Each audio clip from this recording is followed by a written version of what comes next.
नमस्ते दोस्तों, आप सभी का हमारे चैनल पर आने के लिए स्वागत है। आज हम आपको बॉलीवुड में सबसे लंबी पारी खेलने वाली अभिनेत्री जो सबसे लंबी समय तक जी थी, आज कामिनी कौशल के विषय में आपको बता देते हैं।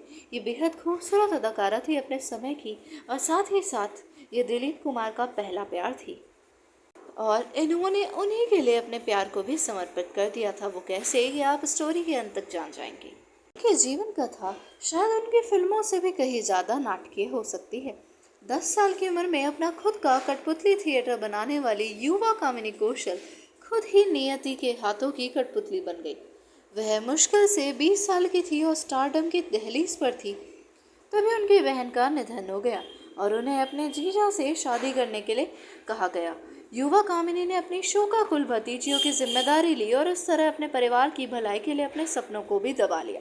यानी वो अपने परिवार से बहुत प्यार करती थी, ये तो हमें पता चल ही गया। इसलिए ही वे तुरंत उन्होंने शादी करने के लिए हाँ कर दिया और अपने जीवन को तबाह कर दिया। और साथ ही साथ एक और बात थी, वे दिलीप कुमार से बेहद प्यार करती थी, लेकिन दिलीप और उनके रिश्ते के विषय में जब उनके घर वालों को पता चला तो उन्होंने दिलीप को धमकी दी कि वे उनसे अलग हो जाए, नहीं तो उनको जान से मार देंगे। और इसी वजह से उन्होंने दिलीप से भी अपना रिश्ता तोड़ लिया, क्योंकि वे नहीं चाहती थी कि दिलीप कुमार का उनके कारण कोई भी घात हो या उनकी मृत्यु हो जाए। इसलिए उन्होंने उनसे भी रिश्ता तोड़ लिया, सिर्फ और सिर्फ उनके भले के लिए। यानी वे एक तरह से दोनों का भला करना चाहती थी और उन्होंने ऐसा किया भी। अपने जीवन की परवाह ना करते हुए दोनों तरफ उन्होंने भलाई की। कामिनी ने मनोज कुमार की शहीद से चरित्र भूमिकाएं निभानी शुरू की थी। मनोज ने मुझसे उनकी मां की भूमिका निभाने पर जोर दिया। उन्होंने ऐसा बताया था। उन्होंने विरोध भी किया क्योंकि वे केवल 40 वर्ष की थी और उनके सामने बहुत छोटी थी, लेकिन उन्होंने बहुत खूबसूरत फिल्म बनाई। ये कहना है उस अभिनेता का जिन्होंने बाद में उपकार, पूरब और पश्चिम, सन्यासी, शोर, रोटी कपड़ा और मकान, 10 नंबरी और संतोष जैसी उनकी सभी फिल्मों में मां की भूमिका निभाई। कामिनी कौशल दिल की बेहद अच्छी अभिनेत्री थी।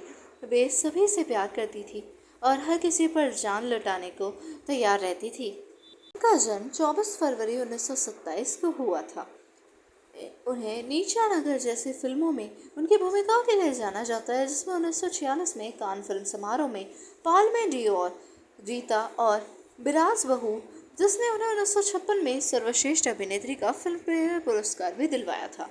उन्होंने 1946 से 1963 तक फिल्मों में मुख्य नायिका की भूमिका निभाई, जिसमें दो भाई, शहीद, नदिया, जिद्दी, शबनम, आरजू, बड़े सरकार, दो रास्ते, प्रेमनगर, महाचौर इत्यादि फिल्म शामिल थी।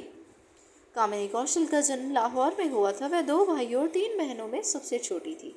वह ब्रिटिश भारत के लाहौर में पंजाब विश्वविद्यालय के वनस्पति विज्ञान के प्रोफेसर शिवराम कश्यप की बेटी है और लाहौर के चौबारजी इलाके में उनका एक घर हुआ करता था। केवल 7 वर्ष की थी जब 26 नवंबर 1934 को उनके पिता की मृत्यु हो गई थी। कामिनी 1942 से 1945 तक अपने कॉलेज के दिनों में दिल्ली में एक स्टेज अभिनेत्री के रूप में नजर आई थी। उन्होंने 1937 से 1940 तक विभाजन से पहले लाहौर में उमा नाम से एक रेडियो बाल कलाकार के रूप में काम भी किया था, और इनके इस काम में भी इन्होंने काफ़ी लोकप्रियता हासिल की थी। और तो आज हमने आपको इनकी कहानी बताई। अगर आपको इनकी कहानी पसंद आई तो हमारे चैनल को लाइक और सब्सक्राइब कर दीजिएगा, और हमेशा हमारे चैनल से अपना प्यार और समर्थन यूँ ही बनाए रखिएगा प्यारे प्यारे दोस्तों। और मित्रों, आप सभी का बहुत बहुत स्वागत और आभार है। हमारे चैनल पर बार बार विजिट ऐसे ही करते रहिएगा और आते रहिएगा, हंसते मुस्कुराते रहिएगा। And happy Diwali to all of you.